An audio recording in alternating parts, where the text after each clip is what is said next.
Welcome back to the Project Censored Show on Pacifica Radio. I'm your host, Mickey Huff. In this segment, we welcome back media scholar Steve Macek. Steve Macek is certainly no stranger to the Project Censored audience. He is professor of communications and chair of Department of Communications and Media Studies at North Central College in Illinois. He teaches courses on the First Amendment, journalism history, media policy and criticism, as well as urban studies. He serves on the editorial board of the journal Communication and Democracy and steering committee of the Union for Democratic Communications. His most recent book, co-edited with Nolan Higdon and Robin Anderson, is Censorship, Digital Media, and the Global Crackdown on Free Expression. Steve Macek, welcome back to the Project Censored Show. Thanks for having me, Mickey. Steve, it's always a delight to sit and talk with you, and we always run out of time because there's so much. You have just a wealth of information to share with everybody.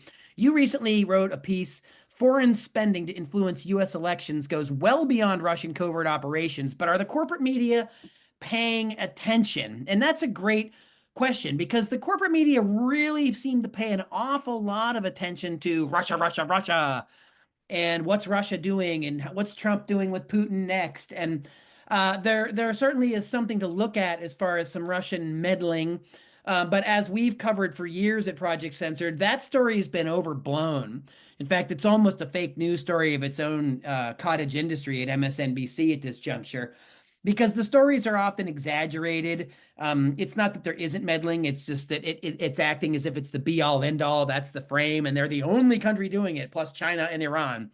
Right. Somehow we don't have any other things trying to influence nefariously or insidiously the otherwise perfect electoral system we have, right, Steve Macek? Right. Absolutely. And I think that's how I sort of frame, my argument in this piece is that there's been this sort of inordinate, disproportionate amount of attention to, Russian meddling in U.S. elections. It's no doubt that they have spent money and effort to try to influence the elections, but it is an open question whether that has been effective at all. And it's certainly the case that that is not the most effective foreign interference in an American election in history, as the New York Times claimed. That claim is completely outrageous.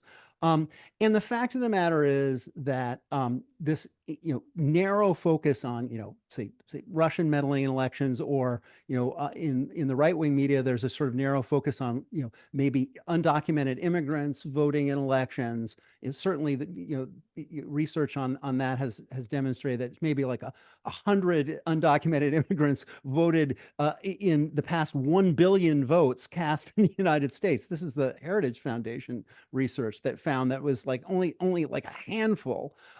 But there's been an inordinate amount of corporate media attention on those questions. Meanwhile, I think much more effective and much more damaging to democracy is the influence on elections that comes through the spending of dark money by foreign influenced corporations, and spending by foreign lobbyists, registered foreign agents, who are in the pay of foreign governments, and are allowed under U.S. law to, if they're U.S. citizens, to spend money on elections. And my piece sort of tries to tease out, right, just how much money is being spent by foreign influenced or foreign owned corporations here in the United States to sway elections, and how much money is being spent by foreign lobbyists. And I think it's kind of scandalous, right? How much money is being expended, dark money is being expended. So that originates with corporations that are, either controlled by foreign nationals or, have a significant, foreign ownership. So, Steve, you mentioned the Heritage Foundation a minute ago, and of course, I just couldn't help but think of Project 2025 Right. and the fact that they're a nonprofit and they're not supposed to be in the game of influence peddling in the election either. Right, right. Yet, and yet they're the ones that did the study that found that some of their own claims about illegal immigrants voting was Or not. some of the Trump Yeah, some of the Trump yeah. or MAGA claims about illegal immigrants voting were just completely bogus. It's it's long been known, even though Donald Trump and his surrogates and JD Vance keep repeating this just bald-faced lie. Um, and it gets attention, it gets covered, usually very skeptically by the corporate media, but is still getting attention. They're eating the dogs, they're eating the cats, they're eating the Meanwhile, pets. I mean, come on. right. Meanwhile, dark money meddling, right, in our elections by foreign influence companies is flying completely under the radar. Now, So, when so people Steve, think what's about, dark? Just tell oh, our listeners, sure. just real quick, a primer, dark money. Like, let's, Okay, because so we just saw dark Elon money, Musk come out the other day as dark MAGA superhero or something. right. What's dark money? Dark money is any spending by an individual, a corporation, or organization that's designed to influence the outcome of elections or influence the political process where the source of that money is not disclosed.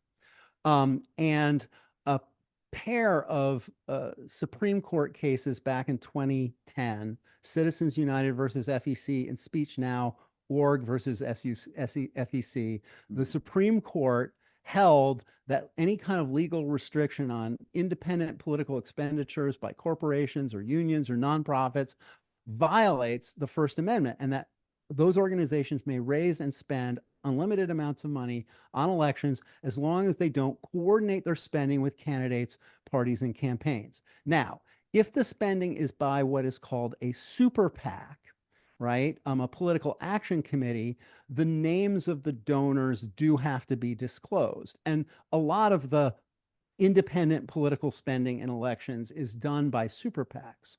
However, there are other nonprofits that are tax exempt organizations like 501c4 social welfare organizations who are prohibited from spending the majority of their budget on political activity, but can spend money on political activity, who do not have to disclose their donors. And so what is happening, and what has been well documented by groups like Open Secrets, and I wrote about in an article for Progressive Magazine over the summer that was part of a special issue on media literacy in the election that was a cooperation between Project Censored and the Progressive. What I wrote about is the fact that a lot of these 501c4 social welfare organizations are essentially laundering money for corporations and billionaires and millionaires, taking that money and then in turn contributing money to super PACs, which is a way of obscuring the source of the money. It makes it impossible to trace where some of the money, at least some of the money that's going to influence our elections, that's paying for ads, that's paying for election related research, where that money is coming from. So dark money is a huge problem, and it's a growing problem since 2010, when this became legal thanks to these two Supreme Court rulings. The watchdog, the corporate campaign finance watchdog organization, Open Secrets, has tracked more than $2.8 billion in dark money that has flooded into our elections. More than $2.8 billion. And the amount of dark money that is being expended on elections at every level, not just at the presidential, the federal level, but state and local races as well. The amount of money, dark money being expended on elections continues to grow. So, and the thing that is very concerning for me, and that I write about in this piece, is that the same kind of loophole that allows wealthy corporations and billionaires like the Kochs, like the Koch brothers, And dark MAGA. and dark MAGA, to spend millions in dark money in an attempt to influence the outcome of elections, also permits U.S. corporations that are subsidiaries of foreign companies or have significant foreign ownership to pour untraceable money into elections. Now, it is illegal under U.S. law, right? Under federal law, it is illegal for foreign nationals to spend any money, either directly or indirectly, intended to influence, right, U.S. elections. That is a violation of U.S. law. And yet, this dark money loophole, right, allows corporations that have significant foreign ownership, maybe subsidiaries of foreign companies that are operating in the U.S., or have individual foreign ownership that's significant. It allows them to spend money just the way any other corporation can in an attempt to influence elections. And just to give your listeners a sense of how big a problem this is, um, the fact is that according to research, something like 40% of all U.S. corporate equity, all outstanding shares of U.S. companies, is owned by foreign investors. There are many well-known, right, corporations that most Americans think of as American brands, right, like Anheuser-Busch, was Yeah, owned by a Belgian corporation. that's right. Bayer company, the Bayer Germans. Corporation, Yep. owned by a German company. Yep. 7-Eleven is owned by a Japanese holding company.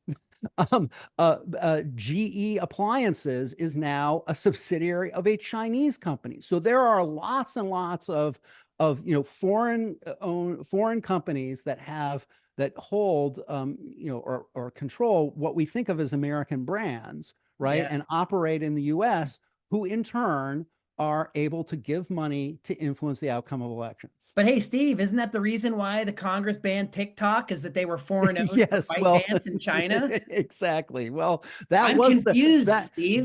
that was the claim, but Congress is happy to scapegoat a single like Uh-huh. social Because the media rest of the platform. platforms had no problem with this Right. information. They're happy to Yeah. scapegoat a single platform. And as I've said in another context, on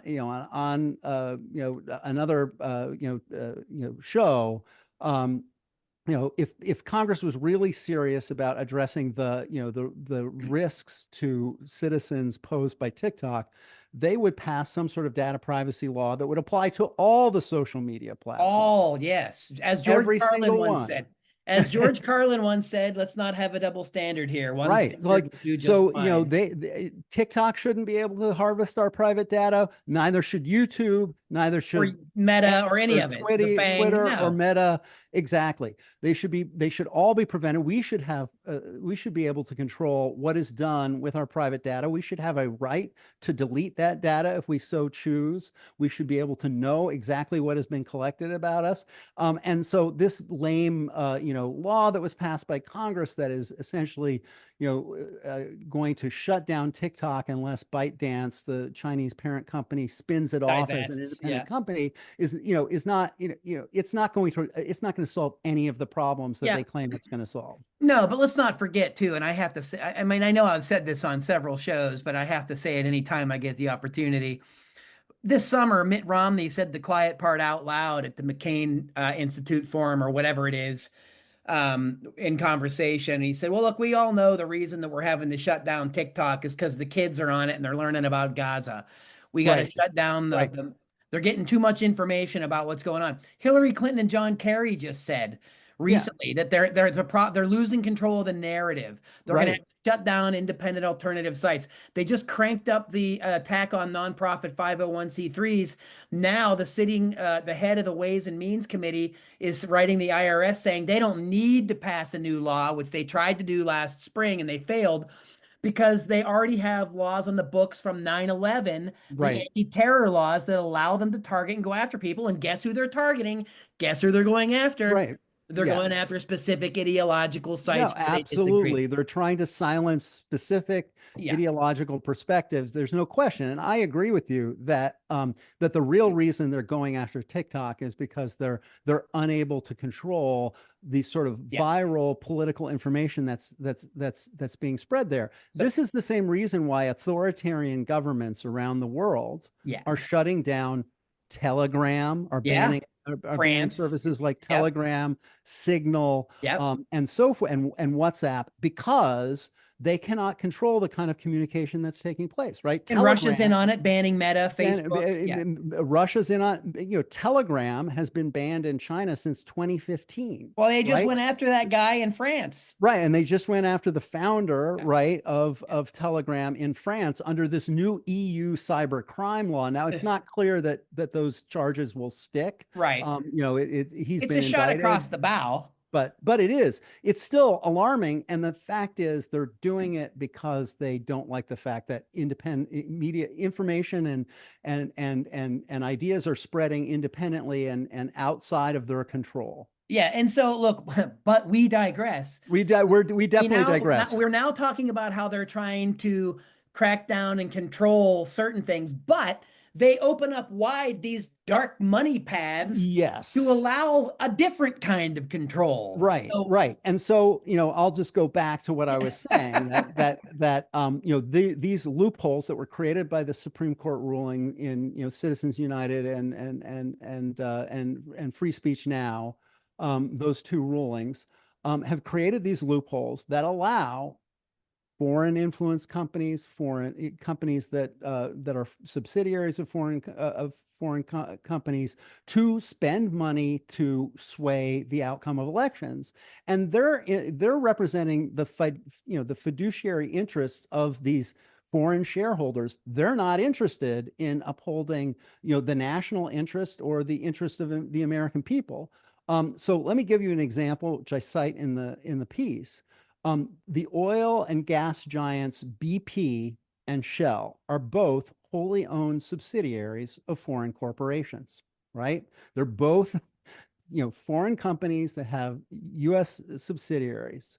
They're also both members of the U.S. Chamber of Commerce, which is a major source of dark money spending, a major font of dark money spending. They shell out millions each year in electioneering communication in support of candidates that they favor.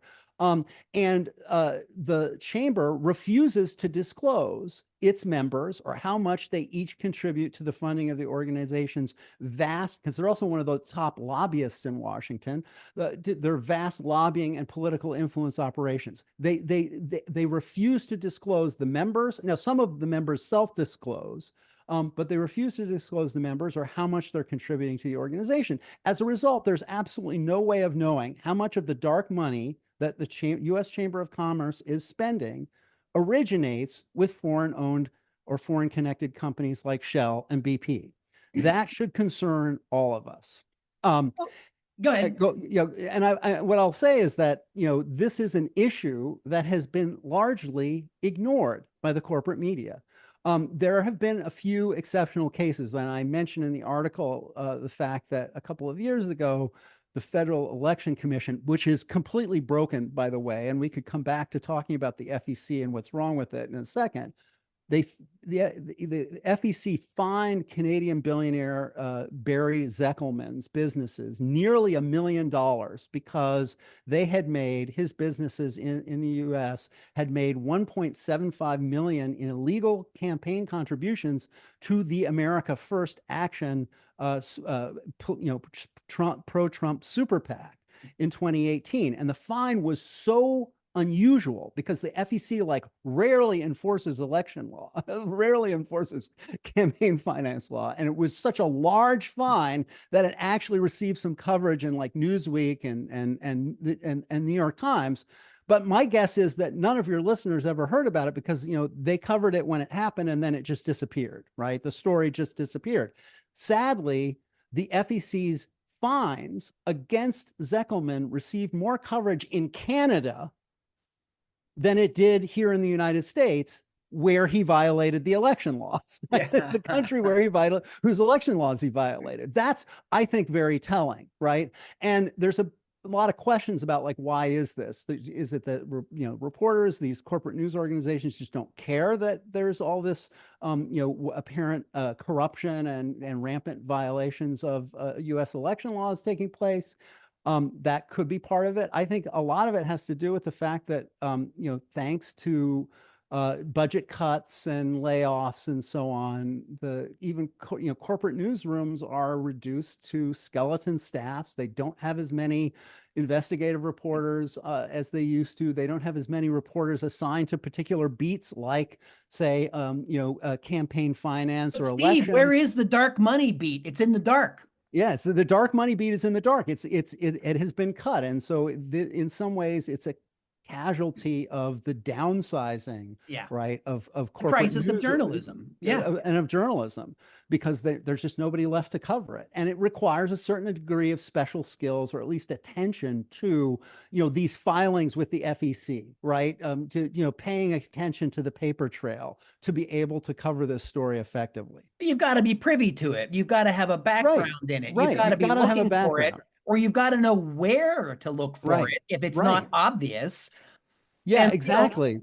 yeah, these things all come together to create the perfect storm of why mis and disinformation also thrive is because we have a dearth of people in the major news outlets capable of and willing to address the truth. Exactly. No, I think you put it exactly right.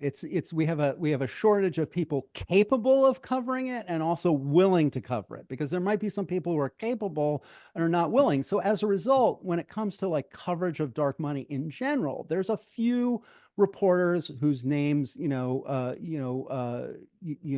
might be familiar to some of your some of your some of your Audience listeners, here. right? Yeah. There's New Yorker reporter Jan Meyer is Yeah, yeah, yeah, yeah, one. yeah. There's Jane, yeah, yeah. there's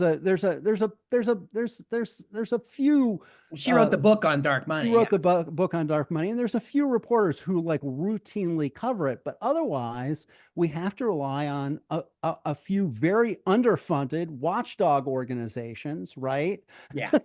that Yeah. Well, that are yeah. Sounds familiar. like Open Secrets, right? Or Citizens for Responsibility and Ethics in Washington, crew. They both do an amazing job of tracking the dark money spending as well as they can, and And Ralph tracking Nader's orgs have looked into the reports. Ralph Nader's organizations as well, right? So Public Yeah. Citizen, Common Cause, they try to track this, but it is such a big problem if you believe what Open Secret says. And since 2010, we've been confronted with $2.8 billion in dark money spending. Then it's a problem that's too large for any these small nonprofit watchdog organizations to really deal with. And Steve, in the beginning of your article, and I know you want to move on, you had a couple of things you have to say, but you did mention in the beginning of your article, you mentioned that some people may have caught wind of more of this, of course, because of Russia, the Right. recent media infatuation again ongoing with Russiagate. You mentioned Republican campaign strategist Jesse Benton was sentenced last year for having soliciting illegal contributions from a Russian businessman to the Trump campaign, and of course, most recently, New York Most City recently, right. Mayor Eric Adams, right, Right, has been indicted, right, has been with a charged Turkish with businessman or something. taking illegal campaign contributions from a Turkish businessman. I guess apparently, the allegation is that it was as part of a quid pro quo to, like, change some of the regulations around the building of a skyscraper in Manhattan. Um, and other things. Mhm. And those kinds of stories, those individual sort of violations Yeah, of our campaign finance laws, I mean they're sometimes do bubble to the surface, and they're and do interesting because they're sometimes about here, a person, and because it's they're about a person, and they're like, yeah, and they're sort of gotcha. It's like this, unbelievable. And it could be that the charges against Eric Adams may bring him down as mayor, and bring down his administration. So they also have all sorts of domestic implications.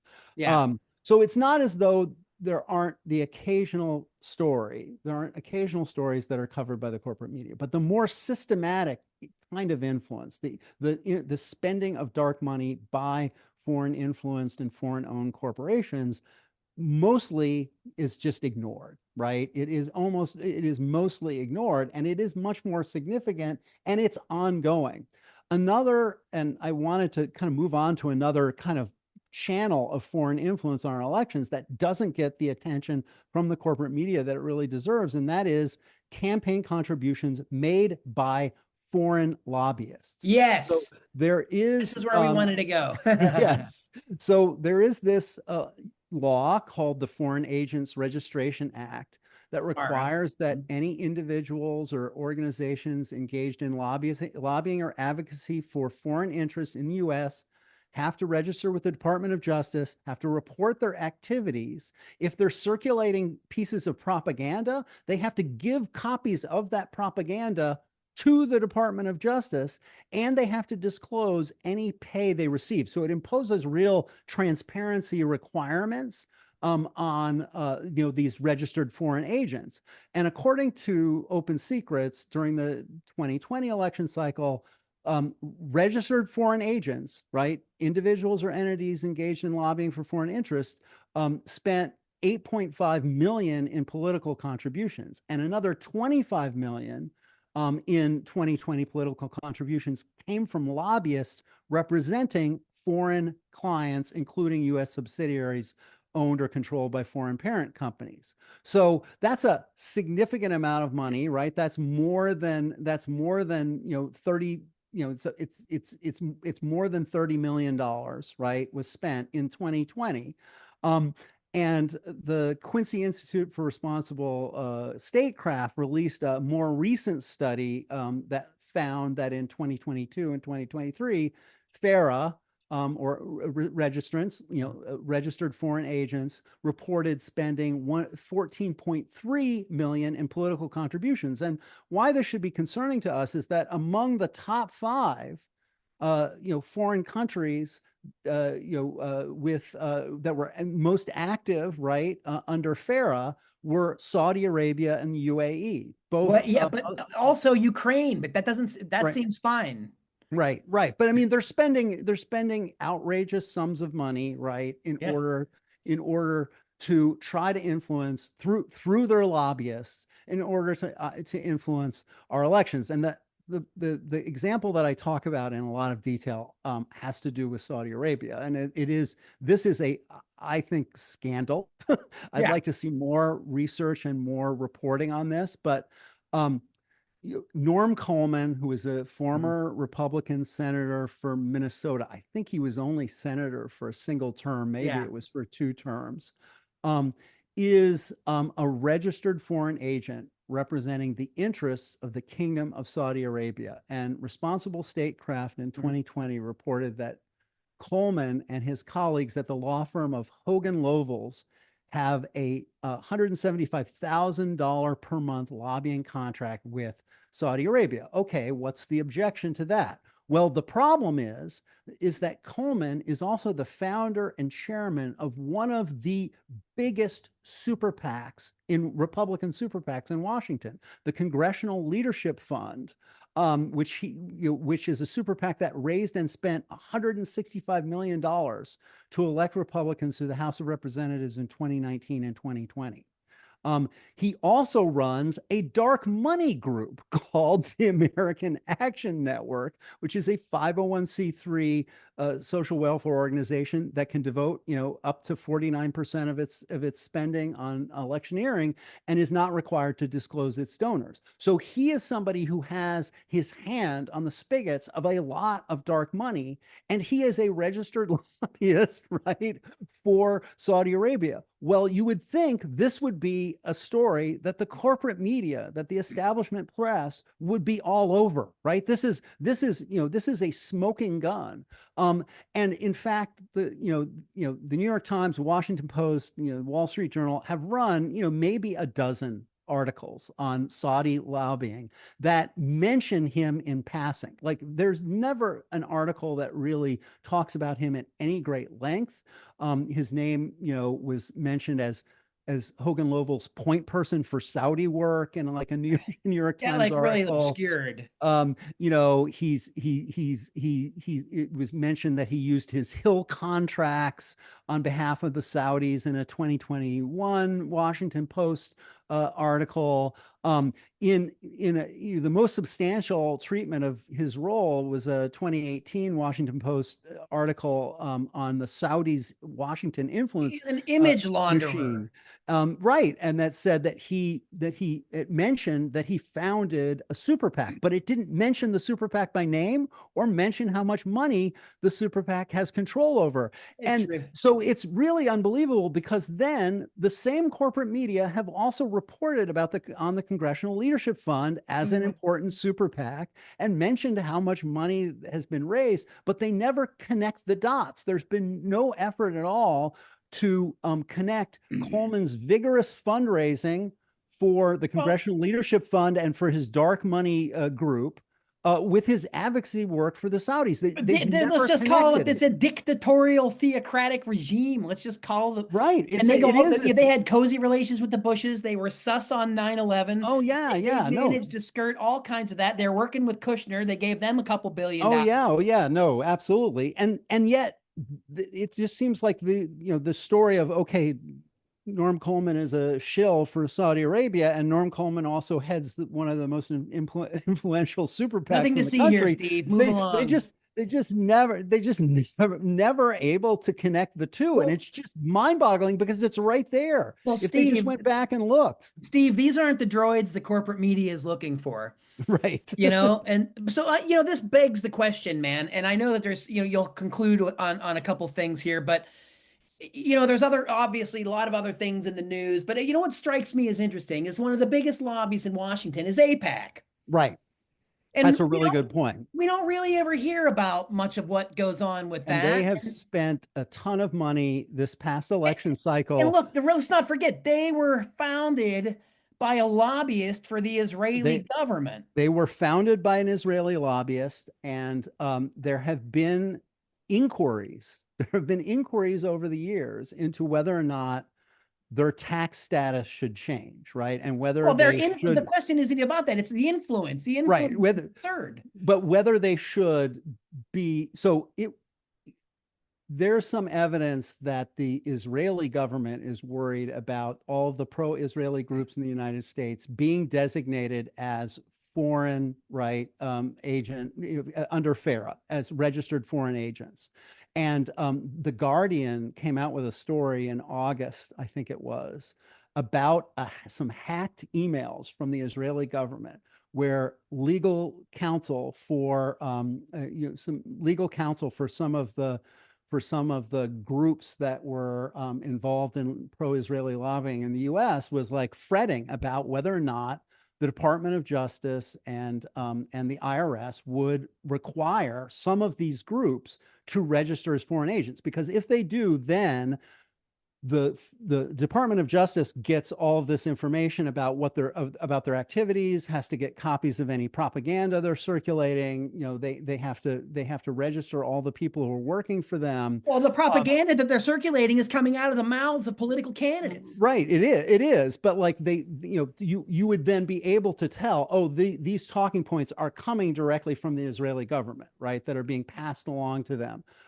by these registered foreign agents. And so they were coming up with strategies to avoid having to register some of these groups as registered foreign agents, because they're less effective if they're a mouthpiece for a foreign government. Yeah. And what makes APAC, and this is why APAC has never been forced to register under FARA, is that it's all of the staff members, all the organization, the funding for the organization comes from Americans, right? They don't take grants from Israel, even though they functionally act in the United States as not just a mouthpiece for the Israeli government, as a mouthpiece for the right-wing Yes. Likud party in Yes. the United States, right? So Yeah. they're not just representing all of public opinion in Israel, because public opinion in Israel is actually very divided. Yes. Representing a very right-wing point of view in Israel, but because they're not getting direct subsidies or funding from Israel, they don't have to register under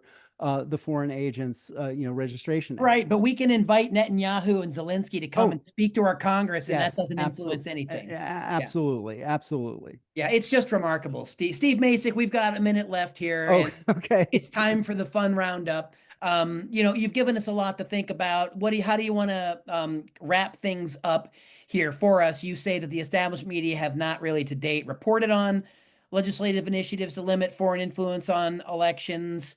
No, Yeah, and so I can just say really quickly something about that. I mean, there are states and cities, in fact, around the country that are passing laws that would prohibit companies that are, owned by foreign owners or are foreign influence companies from spending money on elections. So in the state of Minnesota, Tim Walz, as governor, signed into law the Democracy for the People Act that prohibits any company that is 5% or more owned by multiple foreign owners or 1% or more owned by a single foreign owner from spending money in Minnesota state or local elections or donating money to a super PAC or any other entity to spend. And it is a sort of model piece of legislation. It was pushed by a coalition of unions and civic groups called Expanding Democracy. It was signed into law, and then immediately the Minnesota Chamber of Commerce sued, claiming that prohibiting campaign spending by foreign influence corporations would be a violation of the First Amendment. And a judge issued a preliminary injunction right. Money is speech. preventing it from becoming law. But a lot of other states are adopting this. So Pennsylvania is on the verge of adopting a similar So law. shut down real speech that's Right. critical of what's happening, but allow money as speech in Allow this money. capacity. Yeah, because Yeah. you can't regulate money. And even Ohio, which is Republican dominated, Mhm. passed a law preventing foreign influence companies from spending money on ballot initiatives. Well, they So don't it's need pretty to. JD narrow. Vance has Peter Thiel. So, Right. Right. anyway, look, Steve Macek, it's always an enlightening interaction with you. It's always great to catch up It with was you. great. It was great to talk to you. And yeah, I'm glad we covered the topics we did. Thank you Yeah, for having me. foreign spending to influence U.S. election goes well beyond Russian covert operations. Are the corporate media paying attention? The short answer to that, Steve Macek, is not really. No. Not really. Not Thanks so really. much for joining us. Anything else you want to share with our listeners before we sign off, Steve? No, I mean, you can find this dispatch on the Project Censored website. And you may want to go back and look at the piece that I wrote on the coverage of dark money in elections in the Progressive in, I guess it was July, right? All right.